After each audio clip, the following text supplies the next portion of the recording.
আসসালামু আলাইকুম। আজকে আমরা এসএসসি জেনারেল ম্যাথের সেট অধ্যায় থেকে ঢাকা বোর্ড 2016 কোশ্চেনটা দেখব। তো ঢাকা বোর্ড 2016 তে আমার শুধুমাত্র একটাই এমসিকিউ আসছে, এখান থেকে কোনো সিকিউ আসে নাই, একটাই এমসিকিউ আসছে শুধু। তো এখানে আমাকে দেখেন একটা সেট দিছে এ ইকুয়াল, যার উপাদান হচ্ছে 1 2 3। এখন আমাকে বলছে পাওয়ার অফ এর উপাদান সংখ্যা কত। তো আমি এখানে আর বেশি কথা না বলি, বেসিক গুলো আমরা আগে অনেকবার বলে ফেলছি। তো পাওয়ার অফ এর উপাদান সংখ্যা বের করার আমার সূত্র ছিল এটা 2 টু দি পাওয়ার n। তবে 2 রাখি। তো এখন এই যে যার পাওয়ার বলবে আমরা দেখবো তার উপাদান কয়টা আছে। তো আমরা উপাদান দেখতেছি তিনটা আছে, তাহলে n এর মান 3 বসাবো। তো 2 কে কিউব করলে হয় 8। সো তাহলে আমার এইটা হবে হচ্ছে অ্যান্সার। এবার আমরা রাজশাহী বোর্ড 2016-তে দুইটা এমসিকিউ আসছে, এমসিকিউ দুইটা দেখবো। তো রাজশাহী বোর্ড 16-তে দেখেন এখানে বলছে নিচের কোনটি অসীম সেট। তো আমরা বেসিক ক্লাসগুলোতে পড়ে আসছি যে সসীম সেট কাকে বলে। যেই সেটের উপাদান সংখ্যা সীমিত তাকে আমরা বলি সসীম। আর যে সেটের উপাদান সংখ্যা সীমিত না, অর্থাৎ লাস্ট পদটা আমার জানা যায় না, তাকে আমরা বলি হচ্ছে অসীম। তো আমরা যদি প্রথমেই ক নাম্বারটা দেখি, দেখেন এইখানে উপাদান সংখ্যা কিন্তু নির্দিষ্ট যে 3 5 7 এই তিনটে, তাহলে এটা একটা হচ্ছে সসীম সেট, অসীম না। খ নাম্বার যদি দেখি, এই যে 1 2 2 পাওয়ার এই যে 2, এইভাবে ডট ডট 2 টু দি পাওয়ার 10, অর্থাৎ এখানে লাস্ট পদ কিন্তু আপনার দেওয়া আছে, জানা আছে যে এই পর্যন্ত, এরপরে আর না। তাহলে এটা যেহেতু এই পর্যন্ত সীমিত, তাহলে এটা অবশ্যই সসীম, অসীম না। এরপর যদি গ নাম্বারটা দেখি, এখানে বলছে এই সেটের উপাদান এক্স such that, মানে যেন এক্সটা স্বাভাবিক সংখ্যা এবং এক্সটা 41-এর ছোট। তো 41-এর ছোট সকল স্বাভাবিক সংখ্যা হচ্ছে এই সেটের অন্তর্ভুক্ত, অর্থাৎ 0 থেকে শুরু করে 41 পর্যন্ত। তাহলে এখানেও কিন্তু উপাদান সংখ্যা আমার সীমিত। আমরা যদি এবার এদিকে তাকাই, দেখেন 3 এর পাওয়ার 1, 3 এর পাওয়ার 2, 3 এর পাওয়ার 3, এইভাবে ডট ডট দিয়ে গেছে। তো এর মানে হচ্ছে 3 এর পাওয়ার 4, 3 এর পাওয়ার 5, 3 এর পাওয়ার 6। তো এটা কোথায় গিয়ে থামবে, এই লাস্ট পদ কিন্তু এখানে দেওয়া নাই। সো আমরা বলতে পারি এইটা হচ্ছে আমার অসীম সেট। এরপরে আমরা 2 নাম্বার অপশনটা যদি দেখি, এখানে বলছে ফাঁকা সেটের শক্তি সেটের উপাদান কতটি। ফাঁকা সেটের শক্তি সেটের উপাদান কতটি। তো ফাঁকা সেটকে আমরা এইভাবে প্রকাশ করি অথবা এইভাবে প্রকাশ করি, দুইটার যে কোনো একটা। তো এইটা দ্বারা আমরা, মানে এটা শক্তি সেট, শক্তি সেট মানে এটা দ্বারা কয়টা উপসেট বানাইতে পারি। তো দেখেন অনেকে দেখা গেছে যে এটা এরকম চিন্তা করতে পারে যে ফাঁকা সেটে তো কোনো উপাদানই নাই, তাহলে এটার কোনো শক্তি সেট হতে পারে না। বিষয়টা কিন্তু তা না। আমরা কিন্তু আগে পড়ে আসছি যে কোনো একটা সেটের উপাদান ছাড়া শুধু ফাঁকা সেট, এই ফাঁকা সেট কিন্তু যে কোনো একটা সেটের উপসেট হতে পারে। অর্থাৎ ধরেন আমি যদি এই যে এইখানে একটা সেট এরকম থাকতো যে 1 2 3, তাহলে আমরা এইটার শক্তি সেট বানাইতে গেলে উপসেট গুলা কি কি লিখতাম, যে প্রথমেই একটা ফাঁকা সেট, তারপরে হচ্ছে শুধু 1, মানে একটা একটা করে, তারপরে এই যে 2, তারপরে 3, এরকম করে আমরা আস্তে আস্তে এগুলা নিই। আর আমার কথা হলো যে কোনো সেটের মধ্যে ফাঁকা সেট এটা কিন্তু একটা উপসেট হতে পারে। সো তাইলে এই যে আবার এখানে যে ফাঁকা সেট বললো, তো ফাঁকা সেট সে নিজেই তো একটা উপসেট। সো তা এরপরে যেহেতু ফাঁকা সেটের ভিতরে আর কোনো উপাদান নাই, তাহলে এখানে আমি আর কোনো উপসেট বানাইতে পারবো না। তাহলে ফাঁকা সেট নিজেই একটা উপসেট, এরপর এটা দিয়ে আর কোনো উপসেট বানানো যায় না। তাহলে আমরা বলতে পারি যে ফাঁকা সেটের শক্তি সেটের উপাদান হচ্ছে একটা। ফাঁকা সেটের শক্তি সেটের উপাদান হচ্ছে একটা। শক্তি সেট মানেই হচ্ছে যে আমার কোন একটা সেটের উপাদান দিয়ে কয়টা সেট বানাইতে পারি, সেটাই হচ্ছে তার শক্তি সেট। তো ফাঁকা সেট এটা শুধুমাত্র একটাই উপসেট হয়। ফাঁকা সেটের ভিতর যেহেতু আর কোনো উপাদান নাই, তাহলে আমি আর কোনো উপসেট বানাতে পারবো না। এই জন্য ফাঁকা সেটের শক্তি সেটের উপাদান একটি। এবার আমরা রাজশাহী বোর্ড 2016 বোর্ড কোশ্চেন থেকে আমরা একটা সিকিউ সলভ করব। তো সিকিউ এ আমার উদ্দীপক দেয়া আছে এগুলো, আর ক নাম্বার একটা কমন কোশ্চেন করা হয়েছে, বলছে এ সেটটিকে তালিকা পদ্ধতিতে প্রকাশ করো। তো এ সেটটিকে তালিকা পদ্ধতিতে আমরা প্রকাশ করব। এখন দেখেন এ সেটের উপাদান কিন্তু এই যে সার্বিক সেটের উপর নির্ভরশীল হবে, তাই না? আমরা কিন্তু জানি যে সার্বিক সেট কাকে বলে, একাধিক সেটের সমন্বয়ে গঠিত যে সেট সেটাই হচ্ছে সার্বিক সেট। আর বাকি যে সেটগুলো এগুলা কিন্তু সার্বিক সেট থেকে আসে। এই ধারণাগুলো কিন্তু আমরা আগেই বেসিক আকারে পড়ে আসছি। তো আসেন এবার তাহলে আমরা এটাকে কিভাবে করব। তো প্রথমেই হচ্ছে দেওয়া আছে ইউ ইকুয়াল 1 2 3 4 5 6 7, এগুলো হচ্ছে দেয়া আছে। এরপরে এর যেটা আছে এটা আমার এভাবে বলা আছে যে a equal x belongs to n যেন x স্কয়ার গ্রেটার দেন 15 এবং x কিউব লেস দেন 225। তো এইভাবে হচ্ছে আছে। তো এটা দ্বারা আসলে কথায় কি বুঝাইতেছে এটা তো আপনারা আগে বুঝছেনই যে এ সেটের উপাদান হচ্ছে x, এই x টা বিলংস টু অন্তর্ভুক্ত n, n এর n বলতে স্বাভাবিক সংখ্যা। এখন স্বাভাবিক সংখ্যা তো অনেক আছে, এই জন্য আমাকে আরো শর্ত দিছে যে সকল স্বাভাবিক সংখ্যার বর্গ 15 থেকে বড় এবং যে সকল স্বাভাবিক সংখ্যার ঘন 225 থেকে ছোট। তো আসেন আমরা জিনিসটা লিখে ফেলি। তো প্রথমে আসি যে এখানে এখানে এই n বলতে আসলে আমরা কি বুঝতেছি, n বলতে 1 2 3 4 এই যে এই সংখ্যাগুলা, তাই না? আর এখানে কিন্তু খেয়াল রাখবো আমরা এই স্বাভাবিক সংখ্যা কিন্তু আমি যে কোনো সব স্বাভাবিক সংখ্যা নিতে পারবো না, এটা নিলে কিন্তু আমাকে সার্বিক সেট থেকেই নিতে হবে। হ্যাঁ, সার্বিক সেট থেকেই নিতে হবে, এই জন্য এখানে পুরাটাই আমি দিয়ে দিই যেন কনফিউশন না থাকে। কারণ এটা আসছেই তো এটার উপর নির্ভর করে, সো এখানে কিন্তু সাতের বড়গুলা কিন্তু হবেও না। আচ্ছা, সো তাইলে এখন আসেন এই x ইকুয়াল 1 হলে আমরা 1 কে যদি বর্গ করি তাহলে 1 হইতেছে, এই 1 টা আবার 15 থেকে ছোট, 15 থেকে ছোট এবং এই 1 কে যদি আমরা কিউব করি তাহলে 1 আসতেছে যেটা 225 থেকে ছোট। তো এই ক্ষেত্রে দেখেন আমাকে বলছিল বর্গ করলে 15 থেকে বড় আর এটা থেকে ছোট, তাহলে দুইটা কথাই কিন্তু একসাথে মানলো না, তাহলে আমরা বলবো যা প্রদত্ত শর্ত মানে না।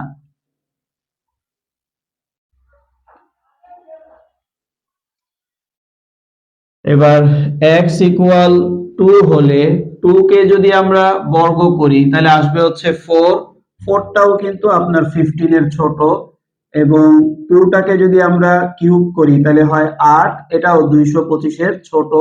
এই ক্ষেত্রেও কিন্তু দুইটা শর্ত একসাথে মানলো না, কারণ একটা থেকে বড় হইতে হবে আর ওটা থেকে ছোট হইতে হবে, এখানে দুইটাই ছোট হয়েছে।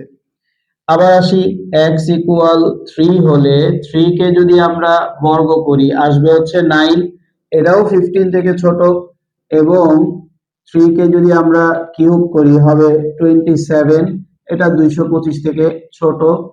তো এটাও প্রদত্ত শর্ত মানে না।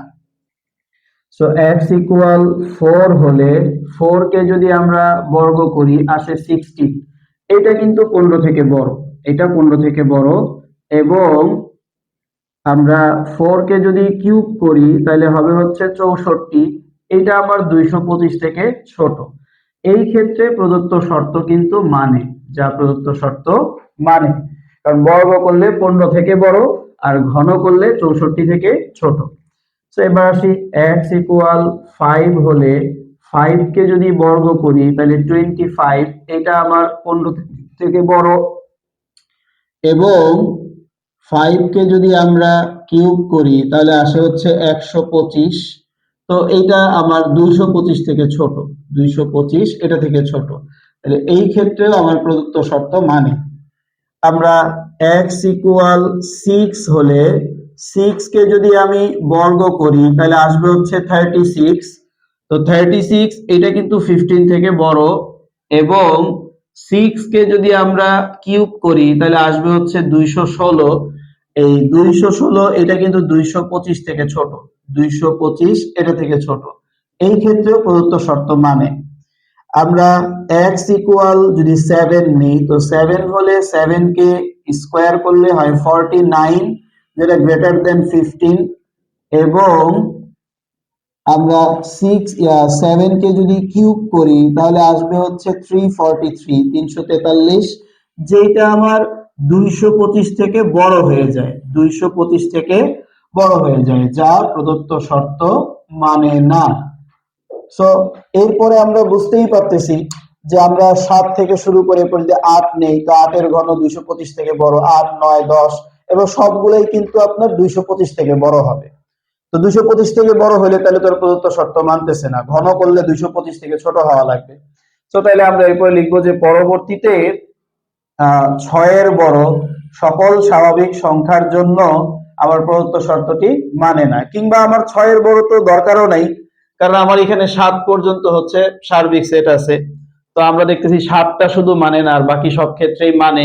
তাহলে এখানে আমরা বলবো যে সুতরাং নির্ণেয় নির্ণেয় সেট এ সমান সমান হবে হচ্ছে আবার কোনগুলা শর্ত মানছে এগুলা। তাহলে এই যে 4 এর ক্ষেত্রে মানছে 4 5 6 7 এর ক্ষেত্রে তার মানে না, তাহলে অ্যান্সার হবে হচ্ছে এই পর্যন্ত 4 5 6। পরবর্তীতে খ নাম্বার প্রশ্নটা যদি আমরা দেখি, বলছে উদ্দীপকের আলোকে প্রমাণ করো যে a intersection b whole prime equal a prime union b prime. তো এইটা আমাকে প্রুফ করতে হবে। তো আসেন আমরা দেখি। তো প্রথমেই হচ্ছে আমার কি কি মান দেওয়া আছে এগুলো আমরা একটু উঠায় নেই। তো দেওয়া আছে সার্বিক সেট ইউ ইকুয়াল 1 2 3 4 5 6 7। এরপরে হচ্ছে এ সেটের মানটা তো আমরা ক হতে বের করছি। তো তার আগে একটু বি সেটটা আমরা বের করে নিই। এই দেওয়া আছে B equal x belongs to N যেন 4 অর্থাৎ x greater than 4 or equal 4 less than 7 or equal. তো এখন দেখেন এখানে কি বুঝাইতেছে তো বুঝতেছি যে বি এর উপাদান হচ্ছে x belongs to n মানে x টা স্বাভাবিক সংখ্যার অন্তর্ভুক্ত such that যেন x টা 4 এর এই যে নিচে দাগ আছে তার মানে এটা সমান 4 এর সমান আবার বড়। তো 4 এর বড় সমান 7 এর ছোট সমান, অর্থাৎ সহজ ভাষায় আমরা বলতে পারি যে 4 থেকে বড় আর মানে 4 ও 4 থেকে বড়, 7 ও 7 থেকে ছোট সকল স্বাভাবিক সংখ্যা বি সেটের অন্তর্ভুক্ত। তাহলে এখানে আমরা এভাবে লিখে দেই যে এখানে 4 ও 4 থেকে বড় এবং 7 ও 7 থেকে ছোট সকল স্বাভাবিক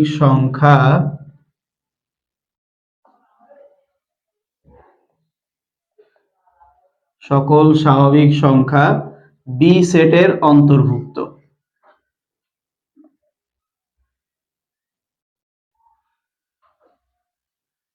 তাহলে সুতরাং বি সেটের উপাদানগুলা হবে হচ্ছে আমার 4 5 6 আর হচ্ছে 7, এগুলো হবে হচ্ছে বি সেট। আর ক হতে আমরা এ সেট কিন্তু পাইছি, ক হতে এই এ সেটের উপাদানগুলা আমরা পাইছি। তো এ সেটের উপাদানগুলো ছিল 4 5 6, এগুলো ছিল এ সেটের উপাদান। সো তাইলে এখন আসেন আমরা এগুলা বের করি। তো প্রথমে এখান থেকে আমরা এ ইন্টারসেকশন বি এটার মান আগে বের করে নিই।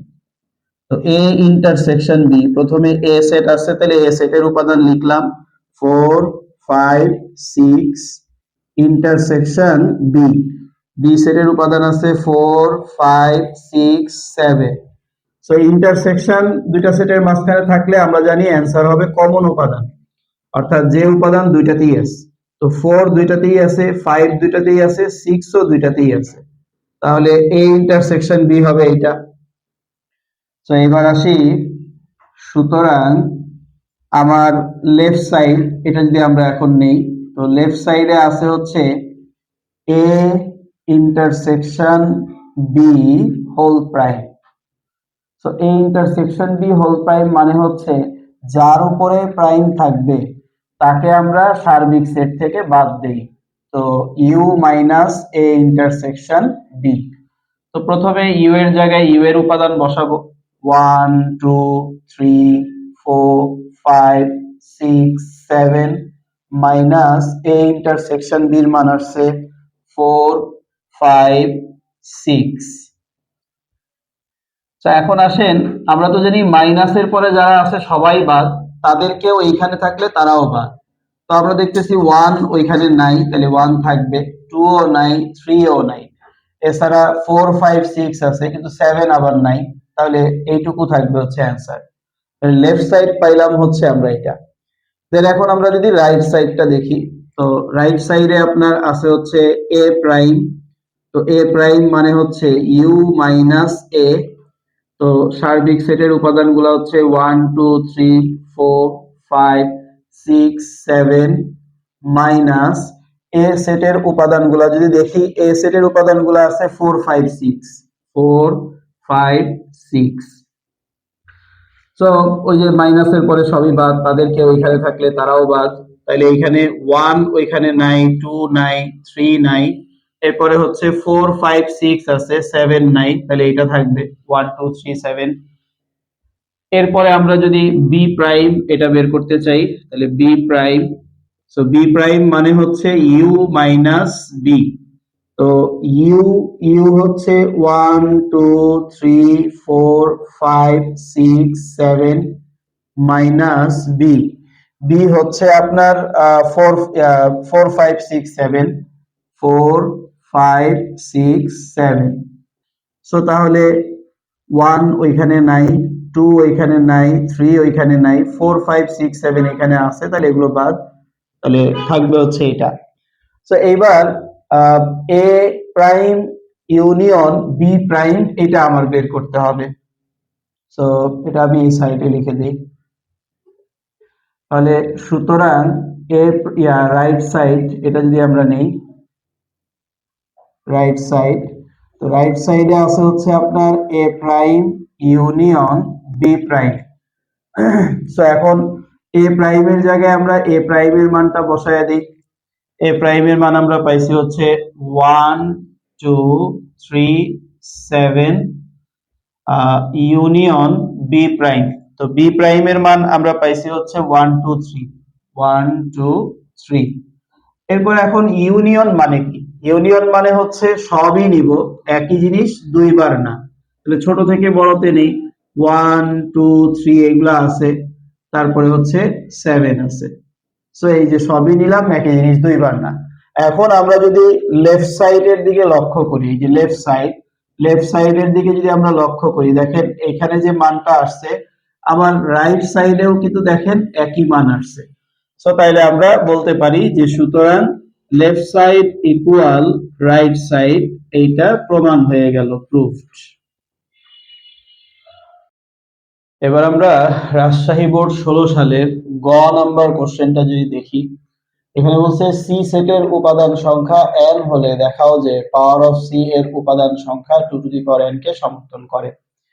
তো দেখেন এই ম্যাথটা কয়েকবার করা হয়েছে, তারপরে আমি আবার দেখাই। দেখেন আমার দেওয়া আছে, কি কি দেওয়া আছে এই মানগুলো যদি একটু আমরা নেই। দেখেন আমার সি সেট বলছে, আর সি সেট নির্ভর করে কার উপর? এ আর বি এর উপর। তো তাহলে এই এ আর বি এর মানগুলো আমরা যদি নেই, তো ক হতে আমরা এর মান পাইছিলাম। তো এর মানটা আমরা পাইছিলাম হচ্ছে 4 5 6। আর খ নাম্বার করতে গিয়ে আমরা বি সেট পাইছিলাম। খ হতে বি ইকুয়াল আমরা পাইছিলাম হচ্ছে 4 5 6 7। তো তাহলে সুতরাং সি ইকুয়াল আছে হচ্ছে এ ইউনিয়ন বি। তো তাহলে এর জায়গায় এর উপাদান লিখি 4 5 6, ইউনিয়ন বির জায়গায় বির উপাদান লিখি বির উপাদান আছে 4 5 6 7। সো ইউনিয়ন থাকলেই তো আমরা জানি যে সবই নিব, একই জিনিস দুইবার না, তাহলে 4 5 6 7 সবই নিলাম। সো এটা হচ্ছে আমার সি সেটের উপাদান আমি পেয়ে গেলাম। এখন আমাকে বলছে পাওয়ার অফ সি এটা বের করতে। তো আসেন আমরা পাওয়ার অফ সি এটা বের করি। তো দেখেন আপনাদের আগেও বলছি এই ম্যাথ গুলা করতে গেলে অনেকে আরেকটু ভেঙে করে যে সি সেটের উপাদান তো পাইলাম, এরপর হচ্ছে সি এর উপসেট গুলা কি, এই যে সি এর উপসেট গুলো হচ্ছে বইলা সির উপসেট গুলা বের করে, ওই উপসেট যা পাইছে ওইটা দিয়ে আবার পাওয়ার অফ সি ওইটা লিখে দেয়। তো আমি একবারেই করে দেই যে সুতরাং পাওয়ার অফ সি এটা হবে হচ্ছে, দেখেন আমরা প্রথমেই হচ্ছে সি সেটের যে উপাদানগুলো আছে, তো আমরা এই সব উপাদান বাদ দিয়ে শুধু ফাঁকা সেট এটা একটা উপসেট নিতে পারি। তারপর আমরা একটা একটা করে নিতে পারি, যে শুধু 4 নিলাম, দেন হচ্ছে শুধু 5 নিলাম, শুধু 6 নিলাম, শুধু 7 নিলাম। তাহলে একটা একটা উপাদান দিয়ে সেট বানাইলাম। এরপর দুইটা দুইটা করে আমি নিতে পারি। আমরা নিলাম 4 5, তারপরে হচ্ছে 4 6, এরপরে হচ্ছে 4 7।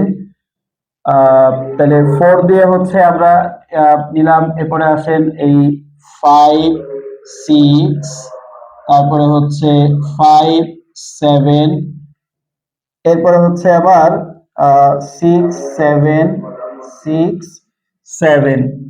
তো মোটামুটি এখানে দুইটা দুইটা করে সবই নেওয়া হইলো, 4 5 4 6 4 7 5 6 5 7 6 7, মোটামুটি সবগুলোই নেওয়া হয়েছে। এরপর আসেন আমরা তিনটা তিনটা করে উপাদান নিব। তাহলে প্রথমে আসি 4 5 6, তারপরে হচ্ছে 4 5 7, আচ্ছা 4 5 6 4 5 7। এরপরে আসেন আমরা নেই 5 6 7, এটা নিলাম। 4 6 7 এর তো নেওয়া হয়েছে কি, এটার মনে নেওয়া হয় নাই। 4 6 7, এই যে 4 6 7 একই জিনিস কিন্তু দুইবার নেওয়া যাবে না, এই জন্য খেয়াল করে করতে হবে। তো 4 6 7 5 6 7 এগুলো নেওয়া হয়েছে। হ্যাঁ, তো এখানে কয়টা হলো একটু দেখি, 1 2 3 4 5 6 7 8 9 10 11 12 13 14 15। হ্যাঁ, তাহলে তিনটা করে নেওয়া হইলো। এরপর ফাইনালি সেটে যতগুলা উপাদান আছে সবগুলো নিয়ে আমরা আবার আরেকটা উপসেট বানাইতে পারি, 4 5 6 7। ক্লিয়ার? মানে আপনাদেরকে আমি উদাহরণে এর আগে বুঝাইছিলাম যে ব্যাপারটা হচ্ছে এমন যে আপনারে 5 জন সদস্য দিল, এই 5 জন সদস্য দিয়ে আপনি কয়টা দল বানাইতে পারেন। প্রথমে আপনি বলতে পারেন যে আমার কাউরেই লাগবে না, আমি একাই 100।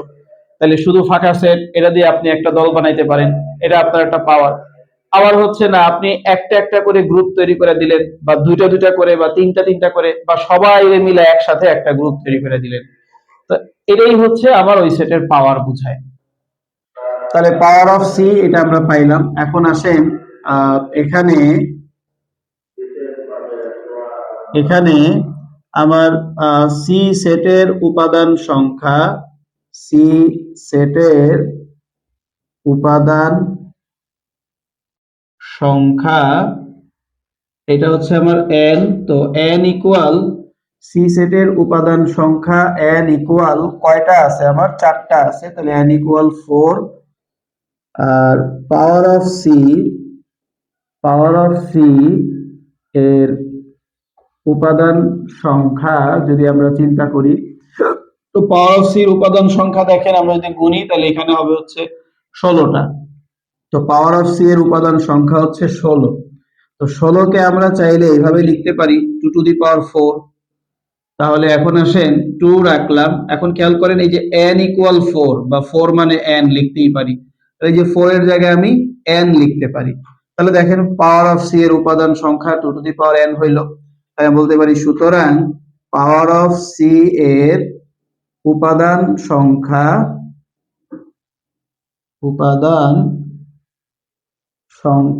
2 টু দি পাওয়ার n কে সমর্থন করে। এই হচ্ছে আমার অ্যান্সার।